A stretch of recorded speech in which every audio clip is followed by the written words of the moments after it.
आज आपण BA भागच्या first सेमिस्टरला सुरुवात करणार आहोत. BA फर्स्ट इयरच्या अभ्यासक्रमात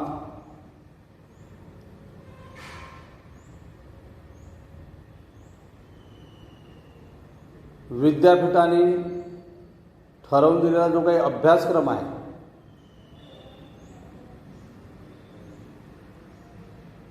त्या अभ्यासक्रमातील BA भाग मधील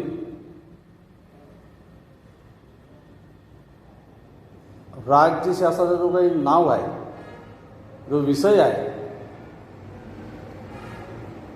त्या विषयाचे नाव राजकीय सिद्धांत. म्हणजेच आपल्याला BA फर्स्ट इयरला राजकीय सिद्धांतावर अभ्यास करावयाचा आहे. या राजकीय सिद्धांतात जो काही अभ्यासक्रम आहे तो अभ्यासक्रम 4 युनिटमध्ये विभागलेला आहे. या अभ्यासक्रमात आपल्याला राजकीय सिद्धांत, राज्य, स्वातंत्र्य, समता, न्याय, बंधुता, अधिकार अशा अनेक विषयावर जो काही अभ्यासक्रम आहे त्या अभ्यासक्रमावर आपल्याला प्रकाश टाकायचा आहे. विद्यार्थी मित्रांनो, आज आपल्याला राजकीय सिद्धांतातील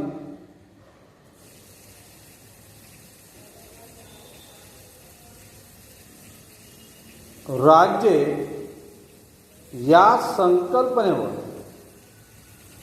चर्चात्मक दृष्टिकोनातून अभ्यास करायचा आहे.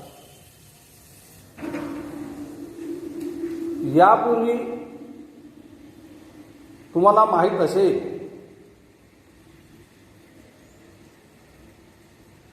की राज्य काय आहे, राज्याची निर्मिती मानवाने का केली,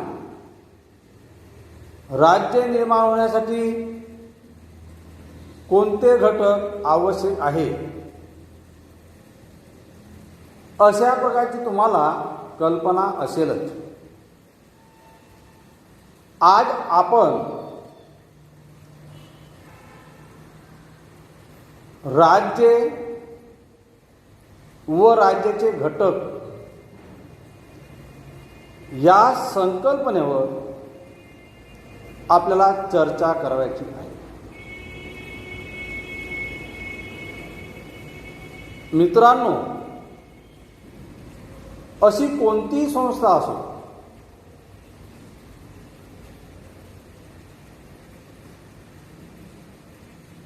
त्या संस्थेचा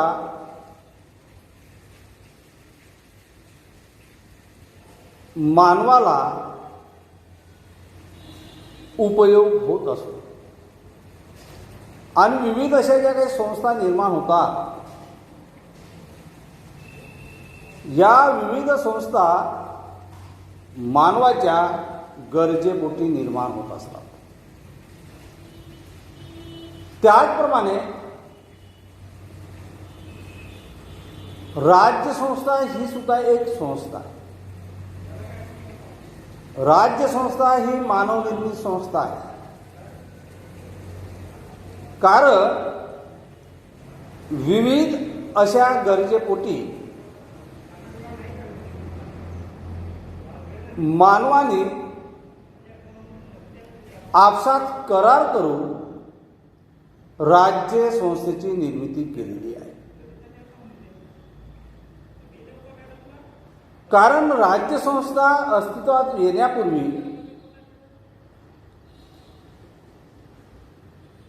निसर्गावस्था होती.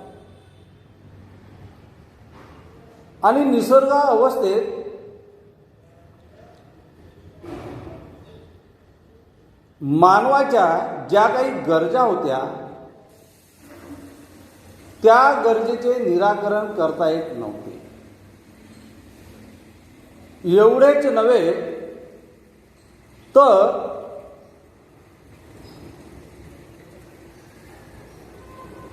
मानवाला आपल्या गरजाची पूर्तता करता येत नसून कोणत्याही मानवावर कोणाचे नियंत्रण नव्हते.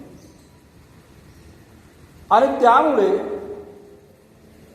बिकट परिस्थिती निर्माण झालेली होती. स्वैराचार प्रवृत्ती निर्माण झालेली होती. माइट इज राईट परिस्थिती निर्माण झाली आणि त्यामुळे मानवाला सुखी जीवनाची प्राप्ती झालेली नव्हती. आणि त्यामुळे ज्या काही समस्या होत्या त्या समस्याची पूर्तता करण्यासाठी मानवाने आपसात करार केला आणि कराराच्या माध्यमातून विविध अशा गरजेपोटी राज्य संस्थेची निर्मिती केली. म्हणजेच एकंदरीत राज्य संस्था ही एक मानवनिर्मित संस्था असून राज्याशिवाय मानव व मानवाशिवाय राज्य असूच शकत नाही अशा प्रकारची कल्पना निर्माण झाली. म्हणजे एकंदरीत आपल्याला सांगायचे झाल्यास राज्य संस्था निर्माण केल्याशिवाय मानवाला सुखी व समृद्ध जीवन जगता येत नाही. विविध अशा गरजाची पूर्तता करता येत नाही. त्याकरिता मानवाला राज्य संस्थेची आवश्यकता वाटू लागली आणि पर्यायाने मानवाने राज्य संस्थेची निर्मिती केली आणि त्यामुळे राज्य संस्था ही मानव निर्मित संस्था आहे. ही काही राज्य संस्था आहे. ह्या राज्य संस्थेच्या अनुषंगाने अनेक अशा विचारवंतांनी आपापल्या विचारातून राज्य संस्थेची व्याख्या मांडलेली आहे. आपल्याला माहित आहे का गरजेपोटी मानवाने राज्य संस्थेची निर्मिती केलेली आहे. म्हणजेच राज्य संस्था एक आहे मानव निर्मित संस्था आहे. हे महत्त्वाचे मानून विचारवंतांनी राज्य संस्थेची व्याख्या केलेली आहे. त्यातील पहिली व्याख्या म्हणजेच ग्रीक विचारवंत ॲरिस्टॉटल यांच्या मतानुसार राज्य म्हणजे सुखी व समृद्ध जीवन जगण्यासाठी कुटुंब खेड्याचा मिळून बनलेला संघ म्हणजेच राज्य. तर ब्लडसी या विचारवंताने राज्य म्हणजेच निश्चित भूप्रदेशावर राजकीय जीवन जगणारा समाज म्हणजेच राज्य होय अशा प्रकारची व्याख्या सांगितलेली आहे. तर प्राध्यापक गार्नर यांच्या मतानुसार राज्य म्हणजेच कमी अधिक लोकसंख्येने कायमची वस्ती करून राहणारा व शासनाच्या विधी नियमानुसार चालणारा परंतु कोणाच्याही नियंत्रणात नसणारा समाज म्हणजेच राज्य होय अशा प्रकारची व्याख्या प्राध्यापक गार्नर यांनी केलेली आहे. आपल्याला माहीत असेल का प्राध्यापक गार्नरची व्याख्या ही एक महत्त्वाची आहे. कारण राज्य निर्माण करण्यासाठी ज्या 4 गोष्टीची आवश्यकता आहे ते 4 घटक यांच्या व्याख्यात आलेले असल्यामुळे ही व्याख्या सुरळीत व योग्य आहे असे आपल्याला म्हणता येईल. तत्पूर्वी कौटिल्य यांनी आपल्या अर्थशास्त्र या ग्रंथात राज्य निर्मितीचा जो काही सप्तांग सिद्धांत सांगितलेला होता, त्या सप्तांग सिद्धांतात राज्य निर्माण होण्यासाठी त्यांनी 7 घटक आवश्यक मानलेले होते. त्यांनी सांगितलं होतं की राजा, अमात्य, जनपद, कोस, किल्ला, सेना, दंड, सेना म्हणजेच दंड व मित्र असे 7 घटक कौटिल्याने आपल्या सप्तांग सिद्धांतामध्ये सांगितले होते. म्हणजेच कौटिल्याने जो काही सप्तांग सिद्धांत सांगितला होता, त्या सप्तांग सिद्धांतात राज्य निर्माण होण्यासाठी 7 घटकाला त्यांनी महत्त्व दिले होते. त्यातील 7 घटक कोणते? राजा, अमात्य, जनपद, कोस म्हणजे खजिना, कोस, किल्ला, मित्र आणि दंड, हे 7 घटक. कौटिल्याच्या सप्तांग सिद्धांतात आधुनिक काळातील 4 घटक आलेले आहेत. म्हणजे त्यावेळेस सुद्धा या 4 घटकाला महत्त्व प्राप्त झालेले होते आणि त्यामुळे आधुनिक काळात राज्य निर्माण होण्यासाठी 4 घटक असणे आवश्यक आहे. ते कोणते? तर लोकसंख्या, भूप्रदेश, सरकार व सार्वभौम. त्यातील पहिला मुद्दा आहे लोकसंख्या. आपण सुरुवातीला बघितलं का राज्य संस्था ही मानव निर्मित संस्था आहे. म्हणजे विविध अशा गरजेपोटी राज्य संस्थेची निर्मिती झालेली आहे आणि त्यामुळे राज्य निर्मितीच्या घटकातील लोकसंख्या हा एक महत्त्वाचा घटक असून लोकाशिवाय राज्य व राज्याशिवाय लोक अशा प्रकारची कल्पना आपण करू शकत नाही आणि त्यामुळे लोकसंख्या हा राज्य निर्मितीचा महत्त्वाचा घटक आहे. आता लोकसंख्या हा राज्य निर्मितीचा महत्त्वाचा घटक असला तरी राज्य निर्माण होण्यासाठी किती लोकसंख्या असावी याला सुद्धा महत्त्व प्राप्त झालेले आहे आणि त्यामुळे आपल्याला लोकसंख्येचा आकार बघणे आवश्यक आहे. मित्रांनो,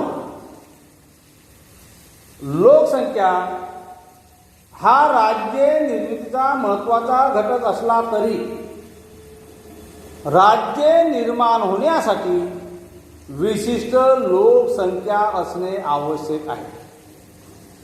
कारण विशिष्ट लोकसंख्या असल्याशिवाय राज्य निर्माण होऊ शकत नाही. आपण जर विचार केलं तर कुटुंबाला आपण राज्य म्हणू शकत नाही, कारण कुटुंबात राज्य निर्माण होण्याकरता पुरेशी लोकसंख्या नाही. म्हणजेच एकंदरीत आपल्याला सांगायचे झाल्यास राज्य निर्माण होण्यासाठी लोकसंख्येचा आकार सुद्धा बघणे आवश्यक आहे. या अनुषंगाने विविध अशा विचारवंतांनी आपले मतांतरे सांगितलेले आहेत, मानलेले आहेत. प्लेटो या विचारवंतांनी राज्य निर्माण होण्याकरिता 5040 ही लोकसंख्या सांगितलेली आहे. मागच्या पिरियडला म्हणजेच मागच्या वर्षी नागपूर विद्यापीठाच्या परीक्षेमध्ये तुम्हाला रिक्त जागेमध्ये विचारलं होतं की प्लेटोच्या मतानुसार राज्य निर्माण होण्यासाठी आवश्यक लोकसंख्या सांगितलेली होती. म्हणून लक्षात ठेवा ह्या गोष्टी. म्हणजे आपल्याला जो काही पेपर संच असतो तिथं रिक्त जागासुद्धा असतात, 8 असतात, एका रिक्त जागेला 2 मार्क असतात. त्यामुळे लहान सहान गोष्टी लक्षात ठेवणे आवश्यक आहे. चला समोर, राज्य निर्माण होण्यासाठी आवश्यक लोकसंख्या असणे आवश्यक आहे. याकरता विचारवंतांनी आपले विचार सांगितले आहेत. प्लेटो या विचारवंतांनी राज्य निर्माण होण्यासाठी 5040 ही लोकसंख्या सांगितलेली आहे, तर रुसो या विचारवंतांनी 10,000 लोकसंख्या सांगितली आहे. तर प्लेटो या विचारवंतांनी ॲरिस्टॉटल या विचारवंतांनी कमी अधिक 1,00,000 लोकसंख्या सांगितलेली आहे. म्हणजेच एकंदरीत आपल्याला सांगायचे झाल्यास राज्य निर्माण होण्यासाठी आवश्यक लोकसंख्या असणे आवश्यक आहे, कारण आवश्यक लोकसंख्या असल्याशिवाय राज्य निर्माण होऊ शकत नाही. म्हणजेच लोकसंख्येच्या आकाराला सुद्धा त्यांनी महत्त्व दिलेले आहे. आपण बघितलं का राज्य निर्माण होण्यासाठी लोकसंख्येचा आकार असणे आवश्यक आहे, विशिष्ट लोकसंख्या असणे आवश्यक आहे. पण मित्रांनो, आपण अभ्यास करीत असताना लोकसंख्याप्रमाणे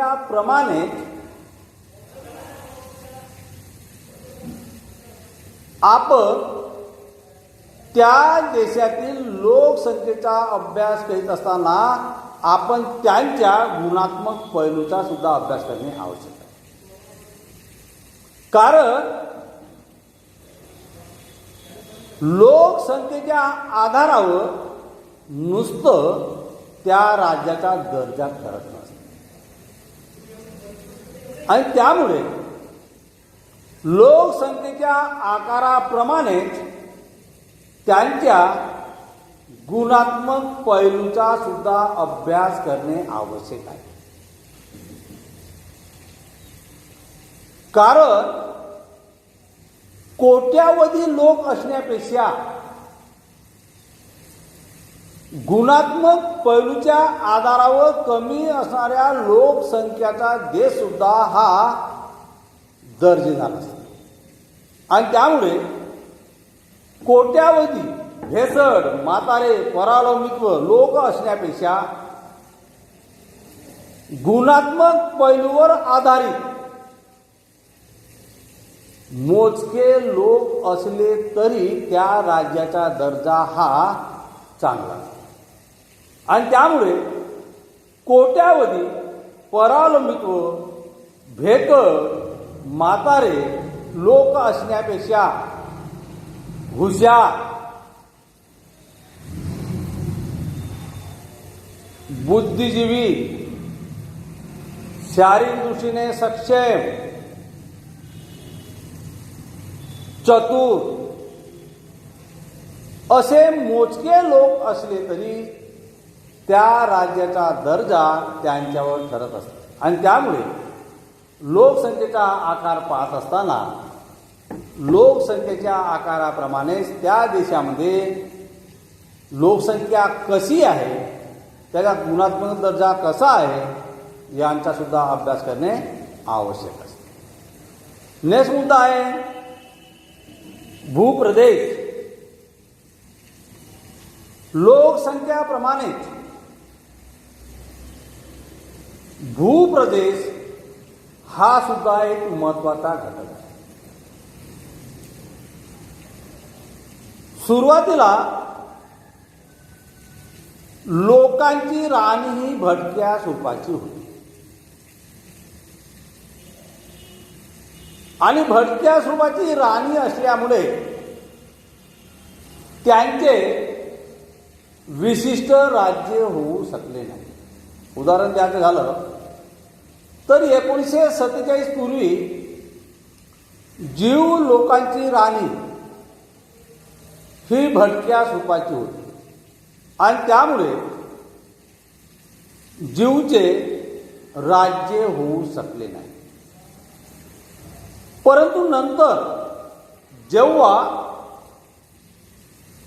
म्हणजे 1947 नंतर जीव लोक जेव्हा इस्रायलमध्ये दाखल झाले तेव्हा इस्रायल हे ज्यूचे राज्य ठरले. कारण त्या भूप्रदेशावर जीव लोकांची आत्मीयता, प्रेम निर्माण होऊन इस्रायल हे ज्यूचे राज्य झाले. म्हणजेच राज्य निर्माण होण्यासाठी विशिष्ट भूप्रदेश असणे आवश्यक आहे. कारण जेव्हापर्यंत लोकांच्या मनात त्या भूप्रदेशाविषयी आत्मीयता निर्माण होत नाही, प्रेम निर्माण होत नाही, तेव्हापर्यंत ते राज्य आपले होऊ शकत नाही. आणि त्यामुळे विशिष्ट भूप्रदेश राज्य निर्माण होण्यासाठी आवश्यक आहे. आपण बघितलं का राज्य निर्माण होण्यासाठी विशिष्ट भूप्रदेश असणे आवश्यक आहे. परंतु मित्रांनो, हा भूप्रदेश जरी एक महत्त्वाचा घटक असला तरी आपण एक अभ्यासक या नात्याने भूप्रदेशाबरोबरच तो भूप्रदेश कसा व किती आहे याला सुद्धा महत्त्व देणे आवश्यक आहे. कारण लोकसंख्येच्या मानाने जर भूप्रदेश कमी असेल अशा वेळी त्या राज्याला अनेक समस्यातून जावे लागत असते, अनेक धोके निर्माण होत असतात. आपण बघितलं का लोकसंख्येच्या मानाने भूप्रदेश कमी असेल अशा वेळी अनेक समस्या निर्माण होतात. राहणीमानाची समस्या निर्माण होते, अन्नधान्याची समस्या निर्माण होते, लहान राज्ये मोठ्या राज्याच्या हातातील बावले बनतात, आपल्या राज्याचे परिपूर्ण संरक्षण करू शकत नाही. आपल्याला माहीत असेल का जर्मनीने हालंडला सहजासहजी पराभूत केला. त्याला कारण का होता? हालंडचा कमी भूप्रदेश. आणि त्यामुळे भूप्रदेश जर कमी असेल अशा वेळेस अनेक अशा समस्यातून जावे लागत असते. आणि त्यामुळे भूप्रदेश कसा असावा याचा सुद्धा अभ्यास करणे आवश्यक. आणि त्यामुळे विशिष्ट राज्याचा भूप्रदेश किती आहे यापेक्षा तो कसा आहे यांचा सुद्धा अभ्यास करणे आवश्यक.